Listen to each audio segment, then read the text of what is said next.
നിലമ്പൂർ ജില്ലാ ആശുപത്രിയിൽ തകരാറിലായ എക്സ്റേ മെഷീന് പകരം പുതിയ എക്സ്റേ മെഷീൻ വാങ്ങും. ഇന്ന് നടന്ന HMC യോഗത്തിലാണ് സുപ്രധാന തീരുമാനം. ഇതിനായി 70 ലക്ഷം രൂപ ചെലവഴിക്കും. നിലമ്പൂർ ജില്ലാ ആശുപത്രിയിൽ ആധുനിക രീതിയിലുള്ള മോർച്ചറി നിർമ്മിക്കാനും തീരുമാനിച്ചു.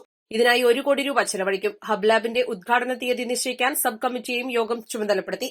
ICU ആംബുലൻസിലേക്ക് ബൈപ്പാസ് മെഷീൻ വാങ്ങുന്നതിനും ഓപ്പറേഷൻ തിയേറ്ററിലേക്ക് ഓട്ടോക്ലേവ് വാങ്ങുന്നതിനും ഡയാലിസിസ് യൂണിറ്റ് കെട്ടിടത്തിന്റെ ചോർച്ച അടയ്ക്കുന്നതിനും യോഗം അംഗീകാരം നൽകി. തകരാറിലായ എക്സ്റേ മെഷീന് പകരം പുതിയത് വാങ്ങാനുള്ള തീരുമാനം ജില്ലാശുപത്രിയിൽ ചികിത്സ തേടിയെത്തുന്നവർക്ക് ആശ്വാസമാകും. നിലവിൽ HMC ഫണ്ടിൽ 1 കോടി 11 ലക്ഷം രൂപയുണ്ട്. ഇതിൽ 50 ലക്ഷം രൂപ സ്ഥിര നിക്ഷേപമായി ബാങ്കിലിടും.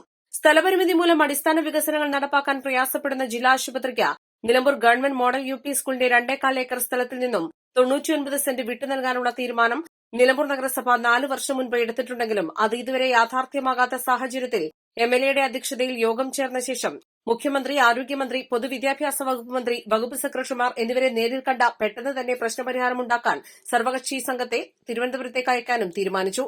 HMC യോഗത്തിൽ ജില്ലാ പഞ്ചായത്ത് പ്രസിഡന്റ് MK റഫീഖ അധ്യക്ഷത വഹിച്ചു.